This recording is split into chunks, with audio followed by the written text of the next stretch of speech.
اعوذ باللہ من الشیطان الرجیم بسم اللہ الرحمن الرحیم الحمد للہ والحمد حقہ کما یستحقہ حمدا کثیرا واعوذ بہ من شر نفسی ان النفس لامارۃ بالسوء الا ما رحم ربی وأعوذ به من شر الشيطان الذي يزيدني ذنبا إلى ذنبي واحترز من كل جبار فاجر وسلطان جائر وعدو قاهر اللهم اجعلني من جندك فإن جندك هم الغالبون واجعلني من حزبك فإن حزبك هم المفلحون وَاجْعَلْنِي مِنْ أَوْلِيَائِكَ فَإِنَّ أَوْلِيَاءَكَ لَا خَوْفٌ عَلَيْهِمْ وَلَا هُمْ يَحْزَنُونَ ثم الصلاة والسلام على أشرف الأنبياء والمرسلين رحمة للعالمين خاتم النبيين أبي القاسم محمد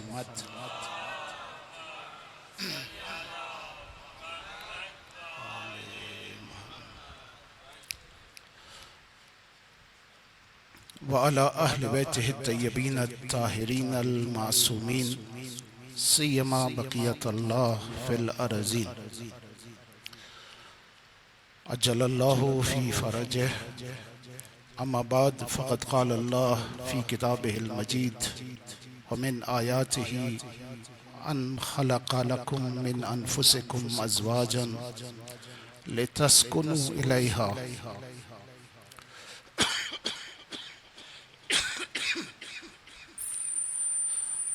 وجعل بينكم مودة ورحمة إن في ذلك لآيات لقوم يتفكرون السلام عليك يا أبا عبد الله وعلى الأرواح التي حلت بفنائك عليك مني سلام الله أبدا ما بقيت وبقي الليل والنهار ولا جعله الله آخر العهد مني لزيارتكم السلام على الحسين وعلى علي بن الحسين وعلى اولاد الحسين وعلى اصحاب الحسين درود پڑھیں محمد وعلی محمد.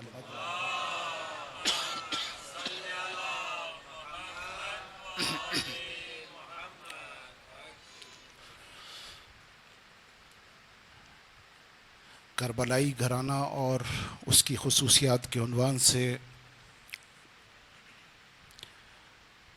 جو سلسلہ بحث شروع ہوا تھا آج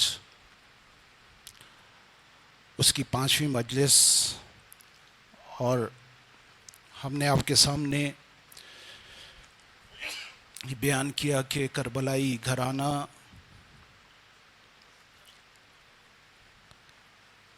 وہ ہوتا ہے کہ جس کے گھر میں سکون ہو، اور اس سکون کی خصوصیات پر ہماری گفتگو چل رہی تھی. ہم نے اب تک 3 خصوصیات بیان کی کہ سب سے پہلی خصوصیات سکون کے حصول کے لیے دینداری ہے.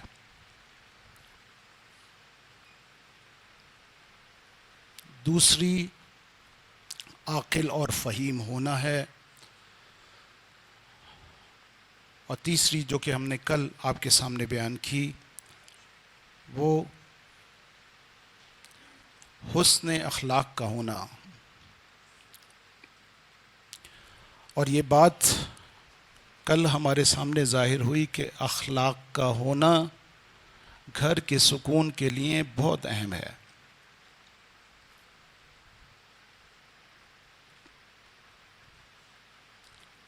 اور یہ بھی بیان ہوا کہ دین اسلام میں اخلاق کی اہمیت بہت زیادہ ہے. وہ جس کی وجہ سے یہ کائنات خلق ہوئی، جو کہ وجہ تخلیق کائنات ہے، اس کے لیے کہا گیا کہ انک لعلی خلق عظیم، کہ ہم نے آپ کو ایک عظیم اخلاق کے ساتھ بھیجا. اور ان سے یہ بھی کہا کہ دیکھو فَبِمَا رَحْمَةٍ من اللہ لنت لہم، اے رسول اس اخلاق میں بھی ہم نے آپ کو نرمی عطا کی. یہ رحمت پروردگار ہے کہ اس نے آپ کو نرمی عطا کی. اگر یہ نرمی نہ دیتا، وَلَوْ كُنْتَ فَظًّا غَلِيظَ الْقَلْبِ لَانفَضُّوا مِنْ حَوْلِكَ، اگر یہ نرمی آپ کو نہیں دیتا تو کیا ہوتا؟ لوگ آپ کے اطراف سے چھٹ جاتے، آپ کے قریب نہیں آتے. بس اخلاقیات میں بھی جو چیز بہت اہم ہے وہ نرمی ہے، گفتگو میں نرمی. کل ہم نے آپ کے سامنے بیان کیا کہ سب سے بنیادی ترین جو نیکی بیان کی گئی تیسرے امام کی، جن کا نام ہی حسن ہے، انہوں نے کہا کہ احسن الحسن الخلق الحسن، کہ بہترین نیکی وہ اچھا اخلاق ہے. حضور نے کہا کہ دیکھو میں اپنے اہل و عیال کے ساتھ جو بہترین خیر ہے، یعنی اچھا اخلاق، میں اپنے اہل و عیال کے ساتھ رکھتا ہوں.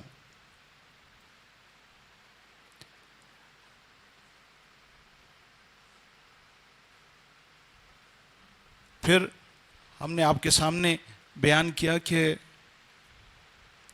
آغا نفوذ کی اصفہانی نے ملا علی معصومی حمدانی کو جب انہوں نے کہا کہ مجھے نصیحت کریں تو دو جملوں پر مشتمل، دو کلموں پر مشتمل ایک جملہ کہا، مرنجو مرنجان،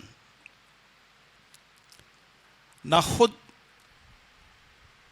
غم کھاؤ اور نہ کسی دوسرے کو غمگین کرو. آپ نے کہا کہ حضور دوسرے کو غمگین نہ کرو سمجھ میں آتا ہے، لیکن خود کیسے؟ یہ تو اپنے ہاتھ میں نہیں ہے. کل ہم نے آپ کے سامنے اس پر کچھ گفتگو کی. مرنج بہت اہم ہے. کہاں کہاں انسان رنجیدہ خاطر ہوتا ہے. یہ تو تعلقات کی بات تھی. اگر دنیا نہ ہو تو بھی رنجیدہ ہوتا ہے، اگر دنیا ہو اور ہاتھ سے چلی جائے تو بھی رنجیدہ ہوتا ہے. ایک جگہ یہ بھی ہے جہاں دنیا آ جانے کے بعد غرور اور تکبر میں مبتلا ہوتا ہے، وہاں پر دنیا ہاتھ سے چھن جانے کے بعد رنجیدہ خاطر ہوتا ہے.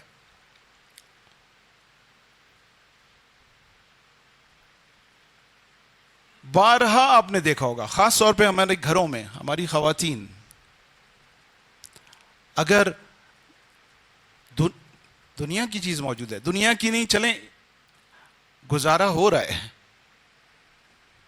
لیکن اگر کوئی چیز نہیں ہے دوسرے کے پاس موجود ہے تو اس کی ہوس ہوتی ہے کہ وہ کیوں نہیں ہے، وہ کیوں نہیں ہے. اور اگر خدا نہ خواستہ یہ ہو کہ وہ چیز ہو اور ہاتھ سے چھن جائے، مثلا ابھی ہمارے کراچی میں ایک معمول بن گیا ہے، ڈاکے بہت پڑتے ہیں، چوریاں بہت ہوتی ہیں. خاص طور پہ وہ جو شادیوں میں جانے والے لوگ ہیں، شادیوں میں آنے جانے والے لوگ، ان کے زیوروں کو چھیننے کا رجحان بہت بڑھ گیا ہے، کیونکہ ظاہر ہے شادی سے نکلیں سونے کے زیورات پہنے ہوں گے، تو اکثر دیکھا گیا مثلا خدا نے بہت کچھ دیا ہے، بہت کچھ دیا ہے، گھر بھرا ہوا ہے، مال و دولت کی ریل پہ ہے، جہاں دو چوڑیاں ایک کوئی زیور چھنا، وہیں پر جناب ایسا لگا جیسے دنیا چلی گئی. کیوں؟ اس لیے کہ یہاں دنیا سے محبت ہے، یعنی اپنا ہم و غم اس کو سمجھا ہوا ہے.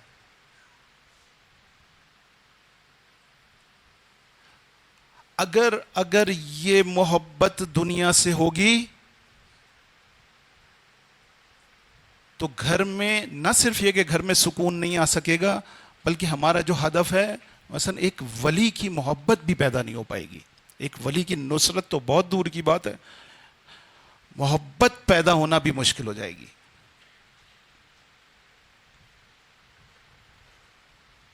تاریخ کربلا میں بہت سارے واقعات ہیں. ایک شخص ہے عبداللہ ابن متی، مولا مکے سے باہر نکل رہے ہیں، اور جیسے ہی باہر نکلے اس کو اطلاع ملی کہ فرزند رسول اس راستے سے گزریں گے. اس کی زمینیں برکت کی خاطر مولا کا استقبال کرتا ہے، کہتا ہے مولا میری زمینوں پہ تشریف لائیں تو برکت ہوگی. مولا کو اپنے یہ کریم ابن مولا دعوت قبول کرتے ہیں، چلے جاتے ہیں.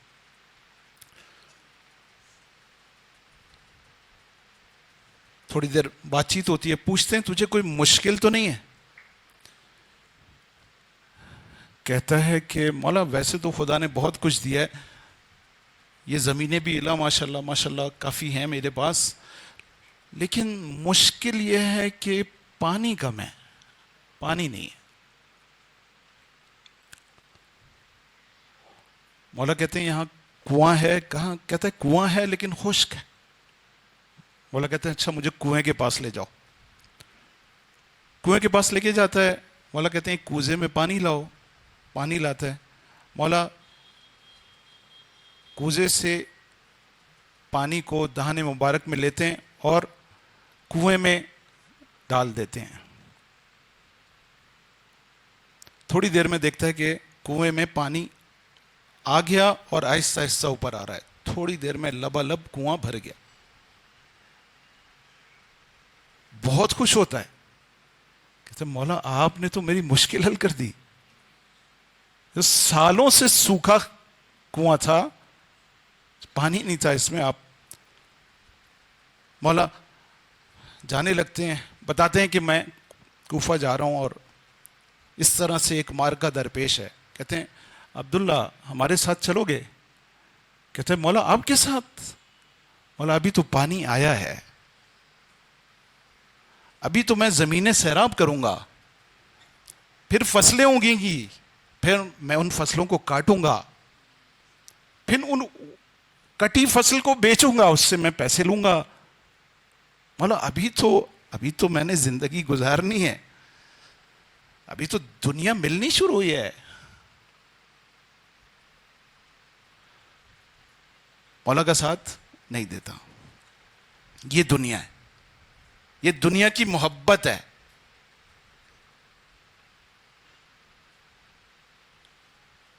ولی خدا کہہ رہا ہے میرا ساتھ دو گے؟ کہتا ہے نہیں، دنیا کی وجہ سے ساتھ نہیں دیتا.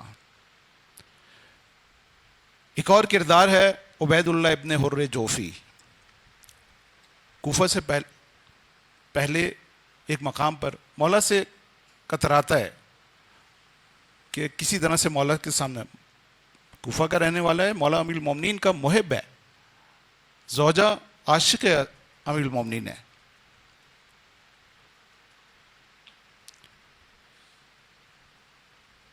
مولا قاصد کو بھیجتے ہیں کہ عبید اللہ سے کہو کہ ہمارے پاس آئے. نہیں جاتا. خدا وہ وقت نہ لائے جب ولی خدا بلائے اور کوئی کسی محبت میں نہ جائے.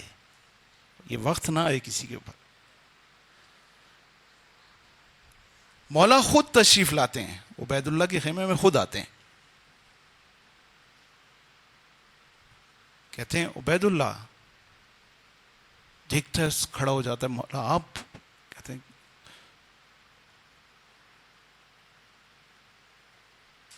مولا میں کوفے سے جا رہا ہوں، کوفے میں حالات اچھے نہیں ہیں. پورے حالات بتاتے ہیں، کوفے کے حالات اچھے نہیں ہیں، لوگ آپ کا ساتھ نہیں دیں گے. مولا کہتے ہیں کوئی مسئلہ نہیں ہے، لوگوں نے دعوت دی ہے، ہم ان کی دعوت کو قبول کرتے ہوئے ہم ان کے پاس جائیں گے۔ مولا کہتے ہیں عبید اللہ ہمارے ساتھ نہیں چلو گے؟ سر جھکا لیتا ہے، کہتا ہے مولا میرے چھوٹے چھوٹے بچے ہیں، میں ان کو یتیم ہوتا ہوا نہیں دیکھ سکتا۔ حسین کے بچوں کو دیکھ رہا ہے لیکن اپنے بچوں کو یتیم ہوتا ہوا نہیں دیکھ سکتا۔ مولا پلٹ کے جانے لگتے ہیں، کہتا ہے مولا میں ایک نذرانہ پیش کرنا چاہتا ہوں۔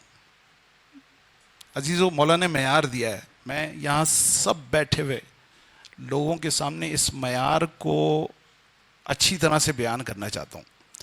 جو جو میری آواز سن رہا ہے ذرا اس معیار کو اپنے اوپر رکھیے گا۔ کہتے ہیں کہ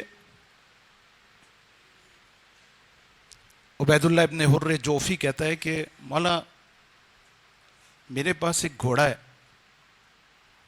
اور گھوڑے کی صفات بیان کرتا ہے، تاریخ میں اس کی صفات بھی لکھی ہوئی ہیں اس واقعے کے ساتھ کہ یہ گھوڑا بڑا ہی ماشاءاللہ عربوں کا بہترین گھوڑا تھا۔ صفات بیان کرتا ہے مولا اگر یہ کسی دشمن کو پانا چاہے تو جب تک پا نہ لے چھوڑتا نہیں ہے، اور اگر کوئی اس دشمن اس کے پیچھے لگے تو اس کو نہیں پا سکتا۔ یہ ساری صفات بیان کرتا ہے۔ اتنا تیز رفتار گھوڑا ہے اور اعلیٰ نسل کا گھوڑا ہے۔ مولا میں چاہتا ہوں کہ آپ کی خدمت میں پیش کروں۔ مولا کہتے ہیں کہ عبید اللہ ما کنت متخذ المضلین عضدا، قرآن کی آیت پڑھتے ہیں کہ جو گمراہ لوگ ہیں ان کو ہم اپنا دست و بازو قرار نہیں دیتے۔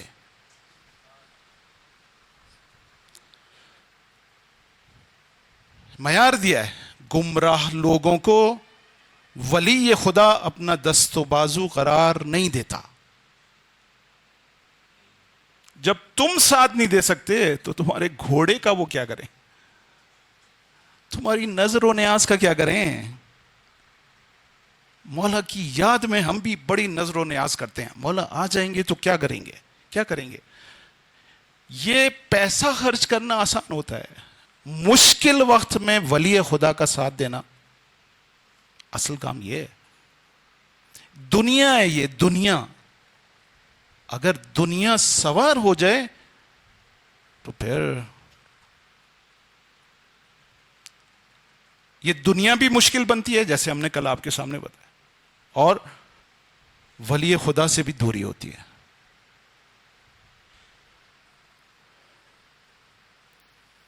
کہا مرن جو مرن جان، کیوں بھائی دنیا مرنج تو اس وقت ہوگا جب دنیا کی محبت ہی نہیں ہوگی، چلا گیا چلا گیا۔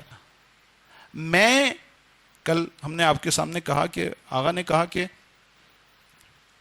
منیت را کم کن نمی رنجی،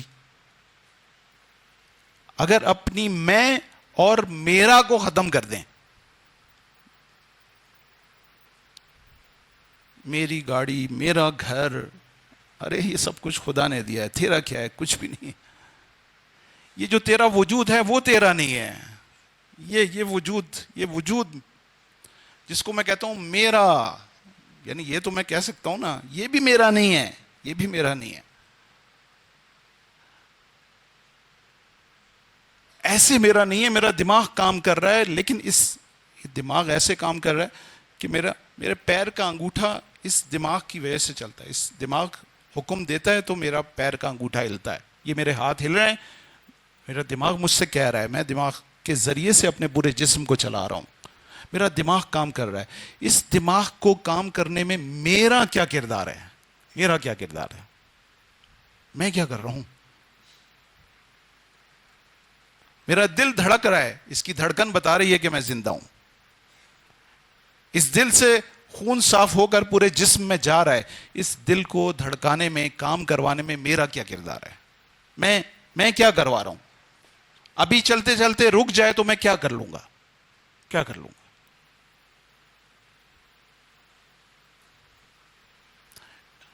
نظام تنفس ہر لمحے سانس آ رہے جا رہا ہے، آ رہے جا رہا ہے۔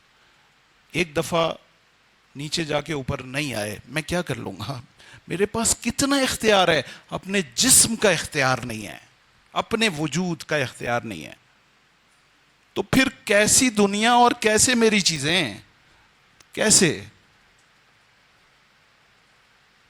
یا ایھا الناس انتم الفقراء، اگر کوئی منیت رکھتا ہے، اگر کوئی من ہے، تو وہ صرف اور صرف خدا کی ذات.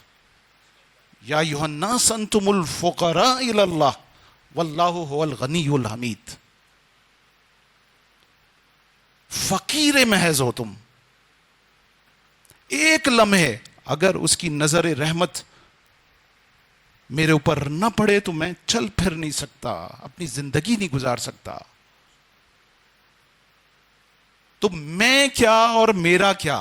کچھ بھی نہیں ہے، کچھ بھی نہیں ہے.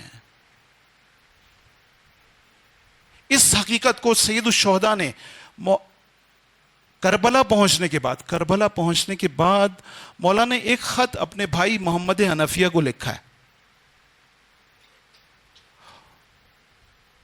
اور یہ آج کا دور نہیں ہے کہ موبائل اٹھایا میں نے اور کھٹ سے میسج پہنچ گیا. اس دور میں ایک خط کو ادھر سے ادھر پہنچانے کے لیے ایک قاصد کی ضرورت ہوتی تھی، اور اس قاصد کو سواری کی ضرورت ہوتی تھی. ہزاروں میل کا فاصلہ مشکلات کے ساتھ طے کر کے ایک جگہ سے دوسری جگہ جاتا تھا تو پھر خط پہنچتا تھا. مولا نے خط لکھا اپنے بھائی کو. اب ذہن میں آتا ہے خط میں بھائی نے درد دل کیا ہوگا کہ میں کربلا پہنچ گیا، راستے میں اتنی مصیبتیں ہوئی ہوں گی، یہ ہوگا یہ ہوا. نہیں، صرف ایک جملہ لکھا: من الحسین، بسم اللہ الرحمن الرحیم، من الحسین ابن علی الی محمد ابن علی و بنی ہاشم، اما بعد فکأن الدنیا لم تکن وکأن الآخرہ لم تزل والسلام. صرف ایک جملہ کہ میں حسین ابن علی، اپنے بھائی محمد ابن علی کو مخاطب کر رہا ہوں، اور ان کے توسط سے بنی ہاشم کو مخاطب کر رہا ہوں کہ دیکھو، جان لو کہ دنیا باقی رہنے والی نہیں ہے اور آخرت ختم ہونے والی نہیں ہے. والسلام. مولا نے یہ ہمیں بتایا تھا. دیکھو حسین اتنی مشکلات میں، اتنی جنگ کے عالم میں اس حقیقت کو تمہیں بتانا چاہتا ہے کہ دیکھو دنیا کچھ بھی نہیں ہے، گزر گئی دنیا. عزیزوں، میں آج 55 سال ختم، کتنے رہ گئے ہوں گے؟ ایک اوسط عمر 60 سال ہے نا. بس یہ آخری پھر اس کے بعد کیا ہونا ہے؟ 2 گز کی قبر. بس وہ ساری چیزیں جن پر میں فخر کرتا تھا، تکبر کرتا تھا، وہ کیا ہوگا؟ کہاں رہ گئیں وہ؟ ہزاروں لوگوں نے خط لکھے تھے، ہزاروں لوگوں نے مولا کو بلایا تھا، کہاں چلے گئے سب؟ ولی خدا ان کے کہنے پر آیا. جب ہور نے روکا، مولا نے کہا کہ یہ میں نہیں آیا ہوں، مجھے بلایا گیا ہے.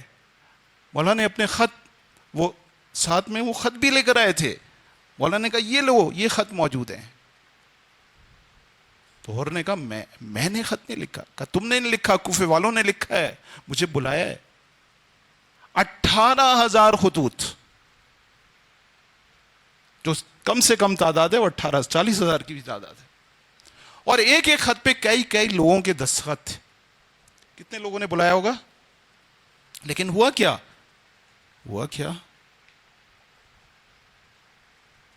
کہ یہ دنیا کی محبت نے ساتھ نہیں دینے دیا.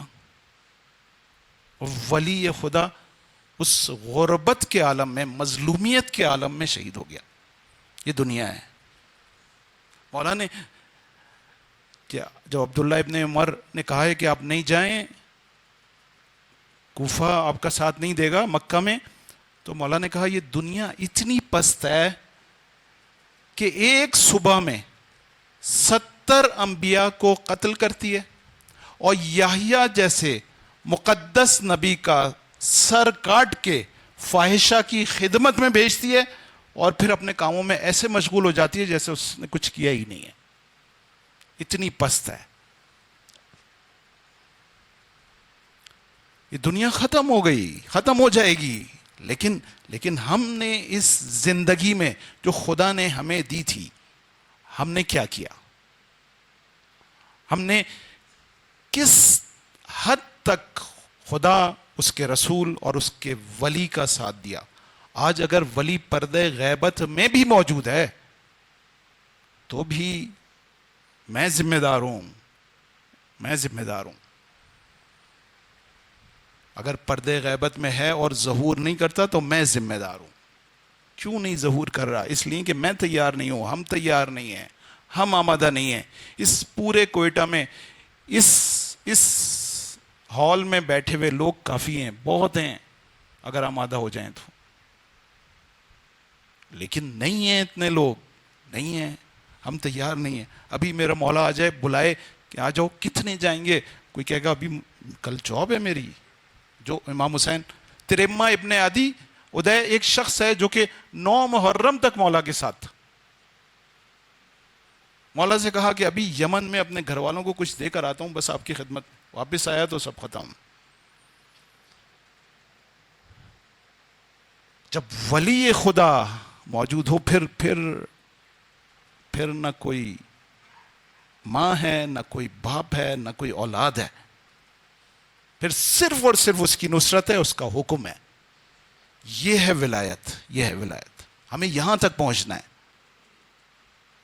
بس کہا کہ مرن جو مرن جان نہ. دیکھو اخلاق گھر میں ایسا ہونا چاہیے کہ اچھا صحیح ہے کہ اخلاق ایسا کر لیتے ہیں.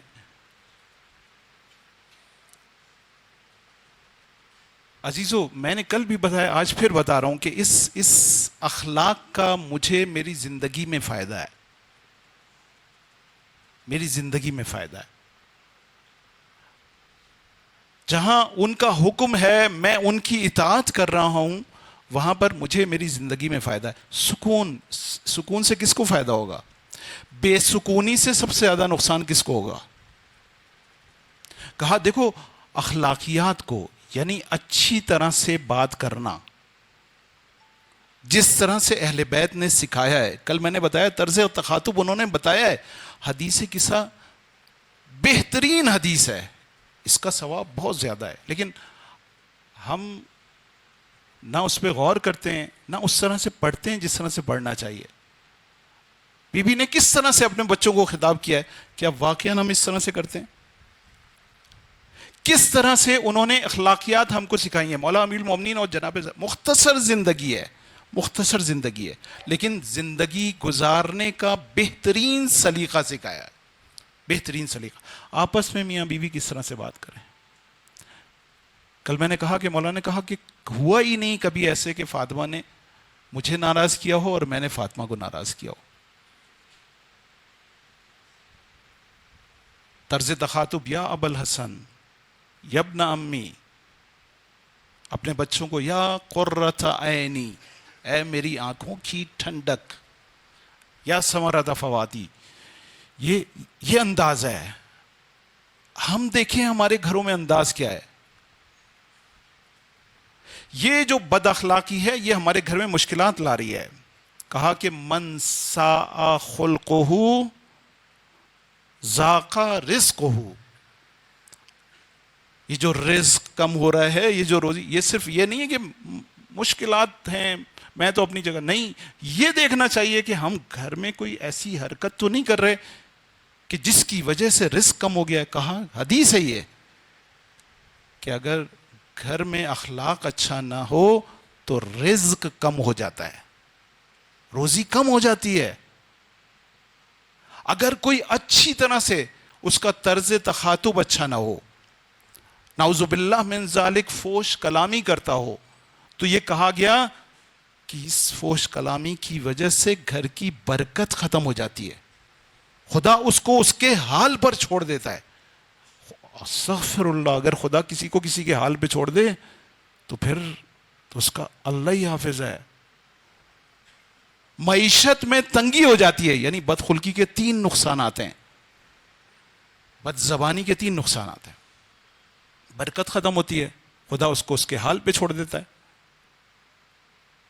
اور معیشت تنگ ہو جاتی ہے.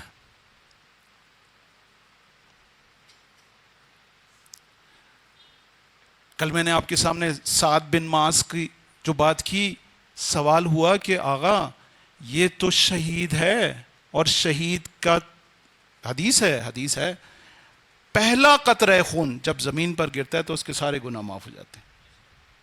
بالکل ایسے ہی ہے، سارے گناہ معاف ہو جاتے ہیں، لیکن بدخلقی معاف نہیں ہوتی، بد اخلاقی معاف نہیں ہوتی. حقوق اللہ سارے کے سارے معاف ہو جاتے ہیں، لیکن حقوق العباد معاف نہیں ہوتے. سعد جنگ احد کا زخمی تھا، جنگ احد میں مشکل ترین حالات میں وہ رسول خدا کے ساتھ کھڑا رہا، اسی میں زخمی ہوا، انہی زخموں سے وہ شہید ہو گیا. اور کل میں نے آپ کو بتایا کہ کس طرح سے حضور نے اس کی تشییع جنازہ کی ہے، کس طرح سے کی ہے. لیکن اس کے باوجود کہا کہ فشار قبر ہو رہا ہے. کیوں؟ گھر میں بدخلق تھا، بد اخلاق تھا، اپنی زوجہ کے ساتھ اچھی طرح بات نہیں کرتا تھا. ایک اور واقعہ جو اس پر دلیل ہے، حضور کے دور میں کچھ لوگ آئے، کہا کہ حضور ایک جوان ہے اور حالت احتضار میں ہے، جان کنی کے عالم میں ہے، لیکن جان نکل نہیں رہی، آپ چلیں اور اس کی اس مشکل کو حل کریں. آپ آئے اور آپ نے کہا کہ کلمہ پڑھو، اس نے کوشش کی، نہیں پڑھ سکا، جان بھی نہیں نکلے، حال خراب اس کا. پوچھا اس کی ماں حیات ہے؟ کہاں؟ کہا بلاؤ. ماں کو بلایا گیا، پوچھا کہ کیا کوئی مسئلہ ہے، تم اس سے نالا ہوں؟ کہا کہ میں اسے آگ کر چکی ہوں. انتہائی تکلیف دینے والی اولاد تھی. رسول خدا کہتے ہیں کہ میں تم سے کہہ رہا ہوں اس کو معاف کر دو، اس کی جان نکلنے والی ہے، تکلیف میں ہے، میں تم سے کہہ رہا ہوں. کہتے ہیں اگر آپ کہہ رہے ہیں، حبیب خدا رسول خدا اگر کہہ رہے ہیں تو میں معاف کرتی ہوں. جیسی ہی وہ معاف کرتی ہے، جوان کی روح پرواز کر جاتی. بس یہ حقوق العباد اگر اس کا خیال نہیں رکھا گیا، اخلاقیات کا خیال نہیں رکھا گیا، تو پھر مشکل میں آئیں گے، پریشان ہوں گے. بس اس لیے گھر کے اندر اخلاقیات بہت اچھی ہونی چاہیے.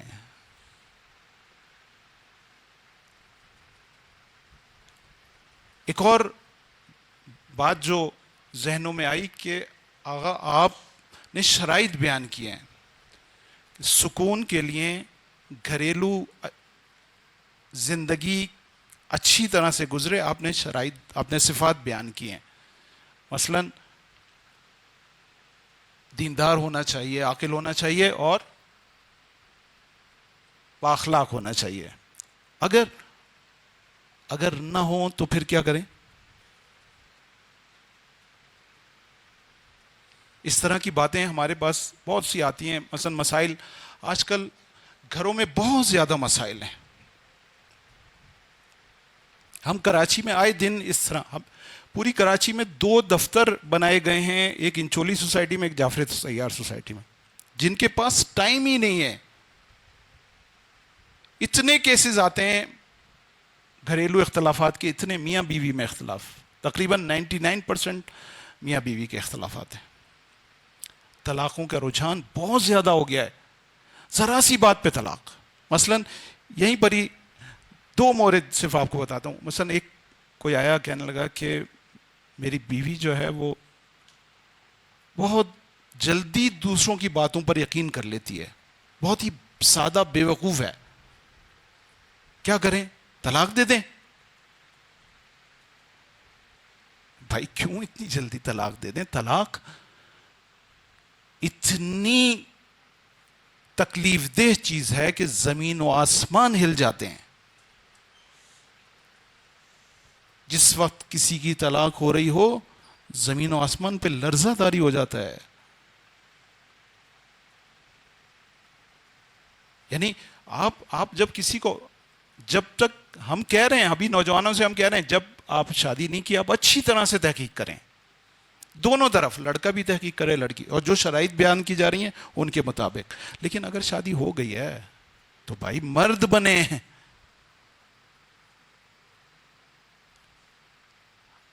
اور یہ قرآن نے فاشروہن بالمعروف، کل ہم نے آپ سے کہا کہ قرآن نے کہا فاشرو، اسی کے ساتھ آگے آیت دیکھو، ان کے ساتھ جو ہے نا وہ اچھی طرح سے برخورد کرو، اور اگر نہ کر سکو تو پھر کیا کرو؟ فَتُكْرِهُنَّ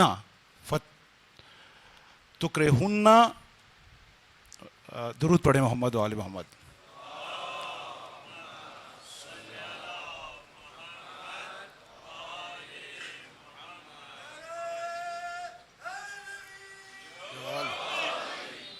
فَكَرِهْتُمُوهُنَّ، پس اگر تم اسے پسند نہ کرو، فَعَسَىٰ أَن تَكْرَهُوا شَيْئًا، تو بہت ساری چیزیں ایسی ہیں کہ جن کو تم پسند نہیں کرتے.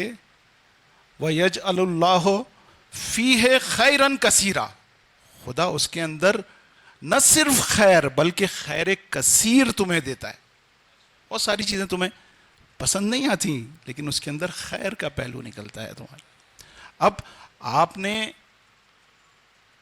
کہا گیا بھائی آپ جو ہے وہ پھر مجھ سے کہا جا رہا ہے کہ پیچھے جگہ ختم ہو گئی، درود پڑھیں محمد و آل محمد. اور پیچھے سے جو لوگ بیٹھے ہیں درود پڑھیں، دروازے کے پاس جو لوگ بیٹھے ہیں. میں آج تیسرا دن ہو گیا میں یہ تاکید کر رہا ہوں، اور ہونا یہ چاہیے کہ ہم شروع ہی میں جو لوگ آ رہے ہیں وہ جو خالی جگہ آگے موجود ہے وہاں پر آ کر اگر تشریف فرما ہو جایا کریں تو یہ مسئلہ جو ہے روزانہ بولنے کی ضرورت نہیں پڑے گی. مولا کی عزاداری کو انتہائی نظم کے ساتھ،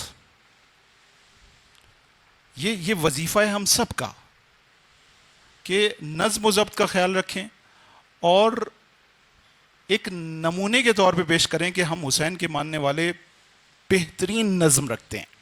انشاءاللہ کل سے یہ ہوگا کہ سب آگے آ کے اپنی جگہ پوری پر کر لیں گے، اور پھر جو پیچھے آنے والے لوگ ہیں وہ انشاءاللہ پیچھے اپنی جگہ پر بیٹھ جائیں گے. درود پڑھیں محمد و آل محمد.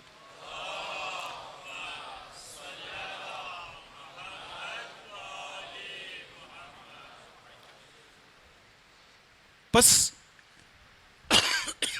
یہ کہا گیا کہ دیکھو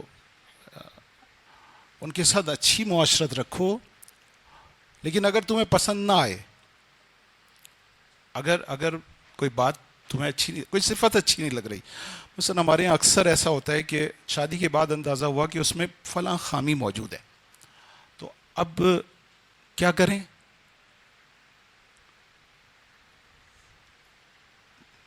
پہلے ہی اس میں نہیں، ایسا نہیں ہے، خامی ہر ایک میں ہے. جب انسان دوسرے میں خامی دیکھے تو اپنے اندر بھی تلاش کرے کہ شاید مجھ میں بھی ہے. مل کر اصلاح کریں، اصلاح کریں. یعنی سب اچھے میں چلنا تو بہت اچھا ہے، بہت آسان ہے، لیکن ذرا سے ٹیڑے کے ساتھ چلنا یہ مشکل ہے، اور یہی ہنر ہے، یہی ہنر ہے. اور اس کے ساتھ ساتھ دعا بھی کریں، بلکہ اس سے پہلے دعا کریں. میں نے آپ کو کہا کہ چھٹے امام نے کہا کہ مولا امیر المومنین سب سے زیادہ جو دعا کرتے تھے وہ کون سی تھی؟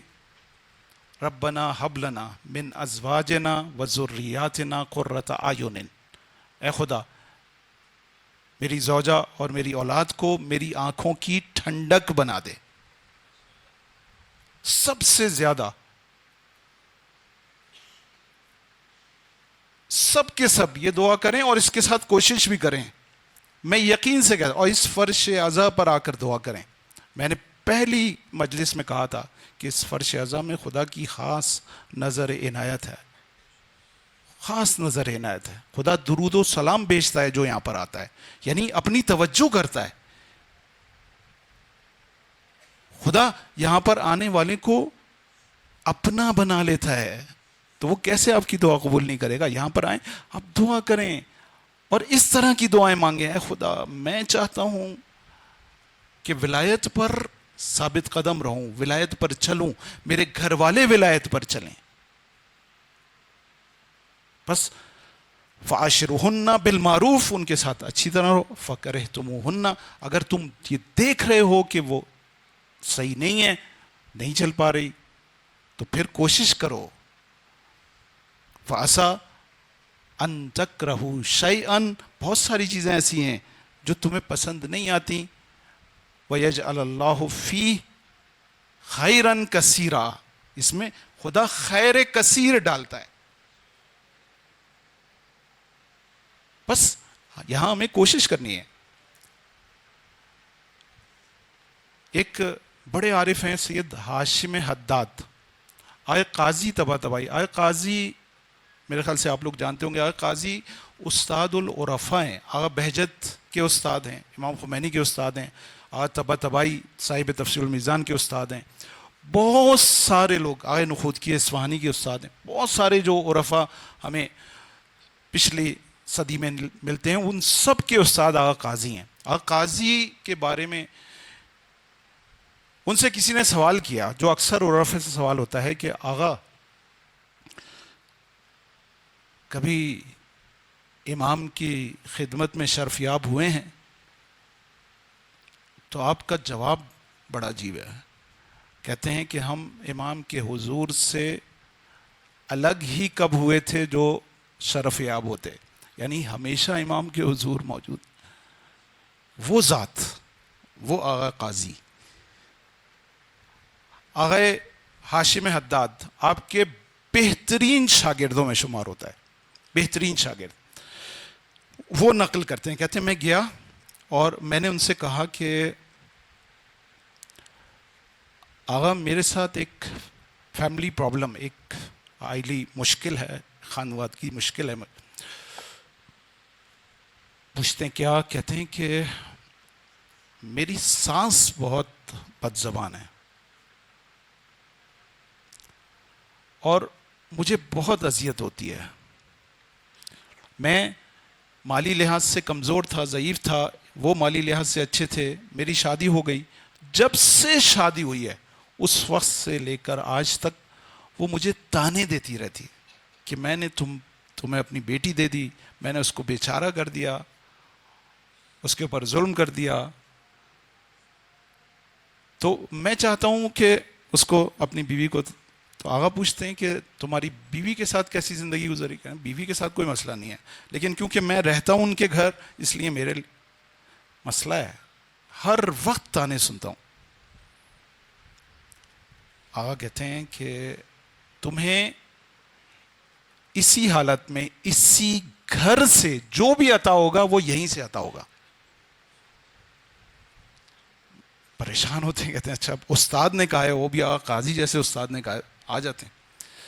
کہتے ہیں ایک دن کیا ہوا، ایک دن میں گھر گیا تو صحن میں ساتھ صاحبہ کھڑی ہوئی تھیں. جیسے ہی مجھے دیکھا، پہلے سے غصے میں تھی، مجھے اتنی سنائی، اتنی باتیں سنائیں اور ساتھ ساتھ میری ماں کی شان میں بھی گستاخی کی. جیسی میری ماں کی شان میں گستاخی ہوئی، میرا پارا ہائی ہو گیا اور میں نے کچھ بولنا چاہا، جواب دینا چاہا. فوراً آغا قاضی کی بات میرے ذہن میں آ گئی کہ تمہیں جو کچھ ملنا ہے وہ یہیں سے ملنا ہے. کہا میں نے اپنا منہ بند کیا اور باہر نکل گیا. گلی میں آیا، جب میں گلی میں چل رہا تھا، تھوڑا سا فاصلہ طے کیا تھا، میں نے یہ محسوس کیا کہ میں نہیں ہوں، میں بدل گیا ہوں. یعنی مجھے جو عطا ہونا تھا وہ عطا ہو گیا ہے. میں نے محسوس کیا کہ میری مانوی کیفیت کہیں اوپر جا چکی ہے. کہ میں اسی وقت پلٹا, واپس آیا اور آتے ہی اپنی ساس کے ہاتھوں کا بوسہ لیا اور اس کا شکریہ ادا کیا کہ آپ کی وجہ سے آج میں کسی مقام پر پہنچ گیا ہوں. وہ پریشان ہو گئی, کہ میں نے تو تجھے باتیں سنائی تھی. کہا کہ نہیں, آپ نے جو کچھ کیا وہ بہت اچھا کیا, میں آپ سے راضی ہوں. جیسے ہی وہ یہ سنتی ہے فوراً اپنے رویے پر پشیمان ہوتی ہے, نادم ہوتی ہے اور اس سے معذرت خواہی کرتی ہے. یعنی ان کو مقام بھی ملا اور ادھر اس کا مسئلہ بھی حل ہو گیا. بس یہ جو مشکلات ہیں یہ صحیح ہے, لیکن یہاں پر افہام و تفہیم کے ساتھ کوشش کریں کہ آپس میں ان مسائل کو عاقلانہ انداز میں حل کریں. مسائل گھر میں یا عاقلانہ انداز میں حل ہونے چاہیے دلیل کے ساتھ, اور اگر بہت ہی اچھا ماحول ہو تو عاشقانہ انداز میں ہونے چاہیے. عشق کیا ہے؟ عشق یہ ہے کہ اپنا حق ہٹا لیں اور دوسرے کو حق دے دیں. آپ یہ کہیں کہ تمہاری بات صحیح ہے, میں اپنی بات سے پیچھے ہٹتا ہوں, یہ عاشقانہ انداز ہے. اے کاش کہ ہمارے گھروں میں یہ ماحول ہو جائے, اے کاش کہ ہم اس طرح کی زندگی گزارنا شروع کر دیں. عزیزو, آج کا دور, انشاءاللہ اس پر میں مفصل گفتگو کروں گا. آج جو والدین نے ہمیں تربیت کی, اور اب یہ جو نئی نسل جس کے اب بچے ہونے والے ہیں یا ابھی چھوٹے ہیں, کم سن ہیں, یہ نسل ظہور ہے. یہ نسل, یہ یقین رکھیں, یہ کئی اچھا اس میں ظہور کا پتہ ہے. بعض لوگ کہتے ہیں بھائی ہم وقت مہین نہیں کر رہے, لیکن کیا آپ یہ کہہ سکتے ہیں کہ آج سے 100 سال کے بعد 1000 سال کے بعد ظہور ہوگا؟ کوئی نہیں کہہ سکتا. یہ کہہ سکتے ہیں کہ ایک ہفتے بعد ہوگا, نہیں ہو سکتا ہے کل ہو جائے, اس جمعے کو ہو جائے. جو حالات بتا رہے ہیں, جو چیزیں بتا رہی ہیں, وہ یہ کہ یہ ظہور نزدیک ہے. اس نسل کو, یہ جو اب آ رہی ہے, اس کو ہمیں ایسے تربیت کرنی ہے کہ یہ نسل ظہور ہو. یہ کیسے ہوگی؟ یہ کربلا سے ہوگی. یہ ان کربلائی گھرانوں سے ہوگی کہ جنہوں نے کربلا بسائی ہے. میں نے کل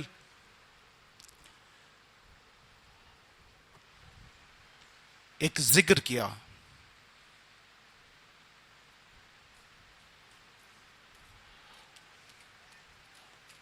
ایک کربلائی گھرانے کا آپ کے سامنے ذکر کیا, اور وہ تھا مسلم ابن عقیل کا.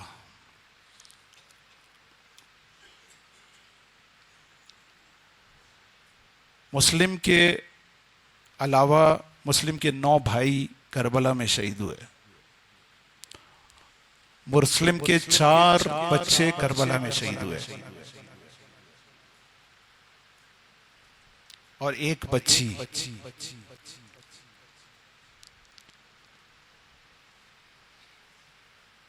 یہ ہے کربلائی گھرانے.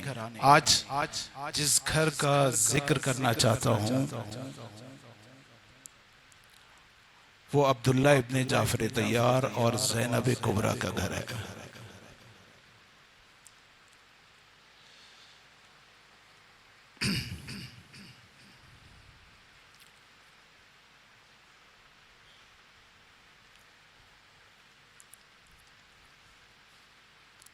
بی بی کو اطلاع ملتی ہے کہ بھائی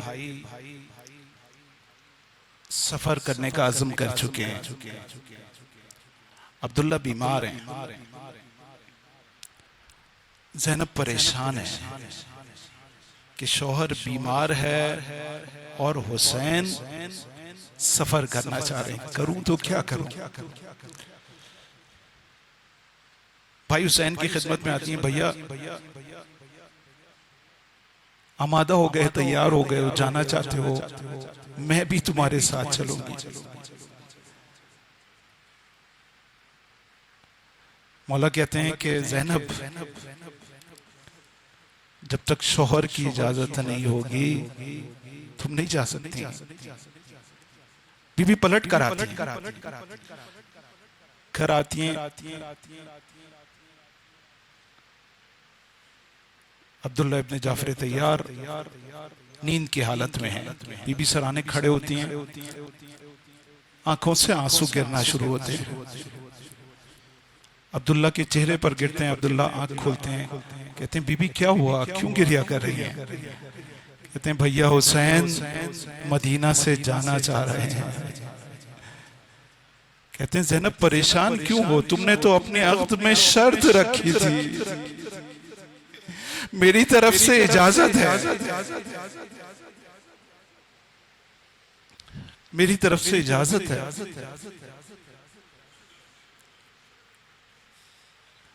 کہتے ہیں زینب جا رہی ہو، جاؤ اون اور محمد کو اپنے ساتھ لے کے جانا۔ دیکھو اگر کبھی ایسا موقع آئے کہ جنگ ہونے لگے تو میری طرف سے یہ دو نذرانے پیش کر دیں۔ یہ ہے کربلائی خاندان۔ عزیزوں اپنے بچوں کو ایسا بنانا ہے، خود بھی ایسا بننا ہے۔ اگر میرا مولا آ جائے تو ایسا نہ ہو کہ کوفے والوں کی طرح اپنے بچوں کو اپنے گھروں میں لے جاؤں اور حسین کے بچے کربلا کے میدان میں شہید ہو جائیں۔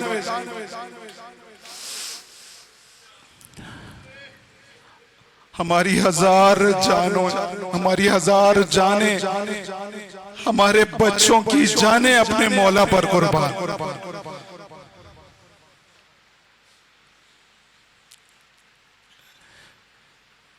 یہ کاروان کربلا میں آتا ہے، شب عاشور، عجیب منظر ہے، سب مائیں اپنے اپنے بچوں کو لے کے بیٹھی ہیں، زینب بھی اون اور محمد کو لے کے بیٹھی ہے۔ میرے بچوں کل اپنے دادا جعفر طیار، اپنے بابا عبداللہ اور میری عزت رکھ لینا۔ دیکھو کہیں ایسا نہ ہو کہ حسین کے بچے تم سے پہلے میدان میں چلے۔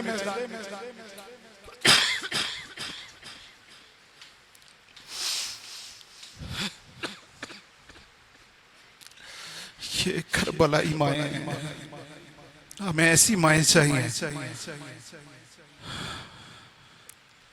عاشور کا دن آتا ہے،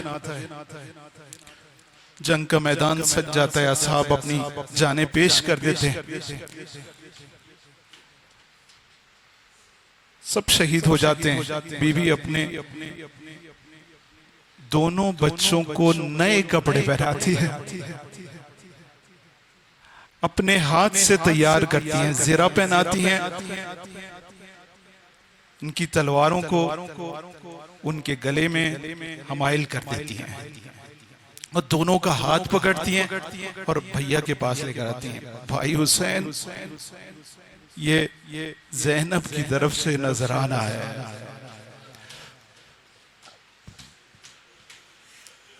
مولا کہتے ہیں کہ زینب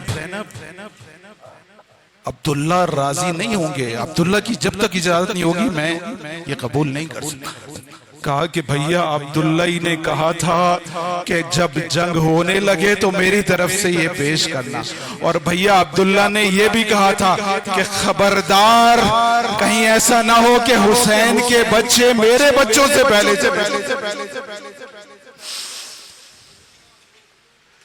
ارے میرے بچوں کو حسین کے بچوں سے پہلے مولا خاموش ہو جاتے ہیں۔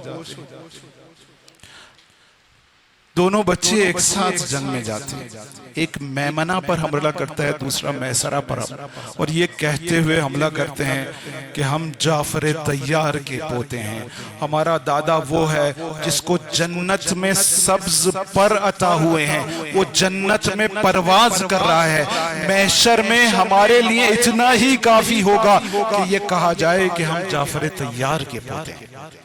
حملہ کرتے ہیں، فوجیں ادھر سے ادھر ہو جاتی ہیں، تھوڑی دیر جنگ کرتے ہیں، محمد زخمی ہو کر گرتے ہیں، اون قریب آتے ہیں کہ بھیا جلدی نہیں کرنا، میں بھی تمہارے ساتھ جنت میں جاؤں گا۔ تھوڑی دیر میں اون بھی شہید ہوتے ہیں، آواز دیتے ہیں یا مامو ادرکنی، میرے مامو ادرکنی، میری مدد کریں، یا امی ادرکنی۔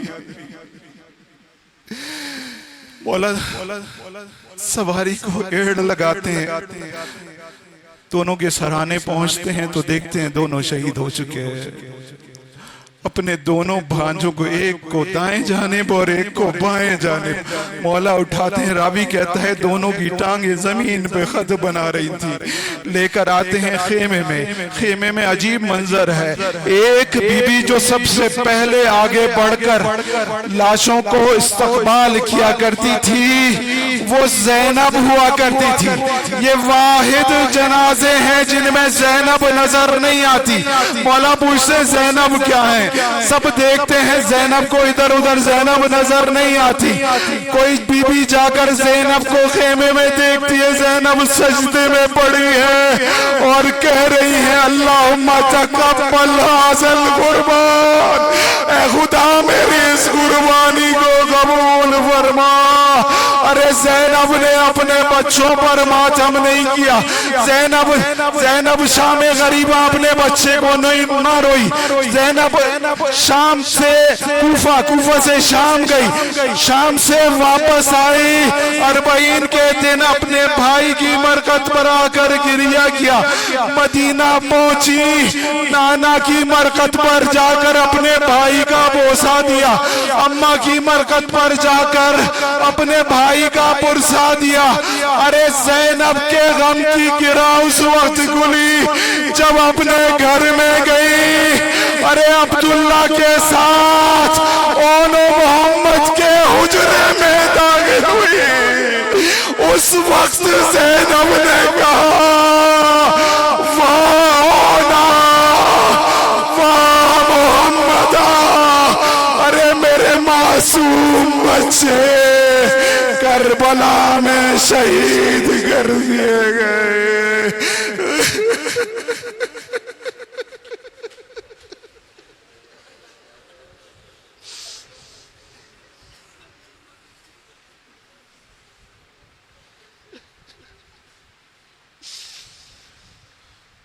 الا لعنت اللہ علی القوم الظالمین۔